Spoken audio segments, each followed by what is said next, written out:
अस्सलाम वालेकुम नाज़रीन, मां आहियां शुएब अली उमरानी ऐं तव्हां ॾिसी रहिया आहियो BR टाइम न्यूज़। सभ खां पहिरियां शामिल कंदासीं हीअ report. Mobile calls, internet data ऐं SMS ते टैक्स न लॻायो वेंदो। हलंदड़ साल पहिरें मरहले में 40 लख शहरनि खे रोज़गार ॾिनो वेंदो। ईंदड़ माली साल 500 अरब रुपयनि जा इज़ाफ़ी टैक्स जमा कराइण जो हदफ़ मुक़ररु कयो वियो। नाणे वारे वज़ीर शौकत तरीन चयो त वज़ीर आज़म सही चवे थो त अवाम घबरायो न, असीं मिनी बजट न आणींदासीं। जेके टैक्स नथा ॾियनि उन्हनि जो बिजली ऐं गैस जे बिल ज़रिए पीछो कंदासीं। नाणे वारे वज़ीर शौकत तरीन चयो आहे त IMF जो मुतालबो आहे त टैक्स ऐं बिजली अघनि में वाधि कई वञे। आलमी मालियाती इदारे सां ॻाल्हियूं जारी आहिनि। ॿिन्ही जी मंज़िल हिकु ई आहे। IMF चाहे थो त पाकिस्तान मुस्तहकम तरक़ीअ ॾांहुं वञे। अपोज़िशन कंट्रोल हुअण सबबु असांखे बार बार IMF वटि वञिणो पवे थो। पीपल्स पार्टी चेयरमैन बिलावल भुट्टो ज़रदारी वफ़ाक़ी बजट खे अवाम ते मुआशी हमिलो करार ॾींदे चयो आहे त महांगाई ऐं गुरबत तारीख़ी आहे। बजट कीअं थी अवामी थी सघे। वज़ीर आज़म आम माण्हुनि खे रिलीफ ॾियण में नाकाम थी वियो। जारी कयल बयान में बिलावल भुट्टो ज़रदारी चयो त साल बदिलियो पर अवाम जो हाल न बदिलियो।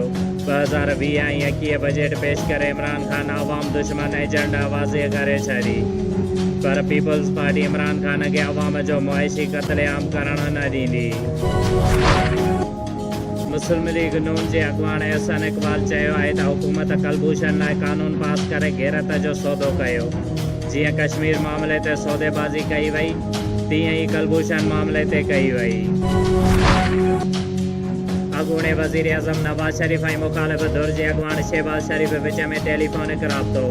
ॿिन्ही अॻवाननि विच में वफ़ाक़ी ऐं पंजाब बजट ते ख़्यालनि जी ॾे वठि। ज़रियनि मुताबिक़ नून लीग क़यादत मुल्की सियासी सूरत हाल ऐं हुकूमत मुख़ालिफ़ तहरीक ते बि ॻाल्हियूं कयूं। ॿिन्ही अॻवाननि में PDM खे प्लेटफॉर्म खे सरगर्म करण ते बि इतफ़ाक़।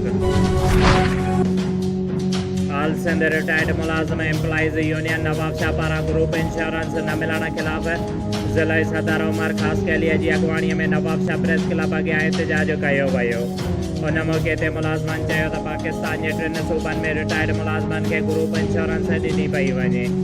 पोइ सिंध जे रिटायर्ड मुलाज़िमनि खे छो नथी ॾिनी वञे। हुननि चयो त असां 25 साल ड्यूटी कई आहे ऐं असांजी पघार मां पैसा ग्रुप इंश्योरेंस लाइ जमा कया वञनि था। पोइ मुलाज़िमनि खे बि ग्रुप इंश्योरेंस जा पैसा ॾिना वञनि। उन्हनि चयो त जल्द खां जल्द सिंध असेंबलीअ मां असांजो बिल पास कराए असांजी बेचैनी ख़तमु कई वञे। ॿी सूरत में सिंध भर में एहतजाज कयो वेंदो।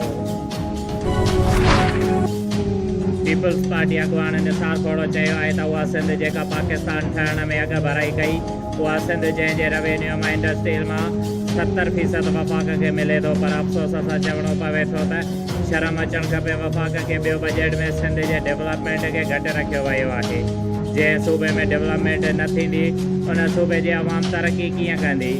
असां रोड ठाहिया, कराचीअ खां ठटो वेंदे बदीन ऐं थर ताईं पहुतासीं, पर उन्हनि जेके इंडस्ट्री रोडनि जी ॻाल्हि कई आहे 4 सालनि खां कमु रोकियल आहे। शुएब अली उमरानीअ खे ॾींदा इजाज़त। वधीक ख़बरुनि ऐं अपडेट्स लाइ ॾिसंदा रहो BR टाइम न्यूज़।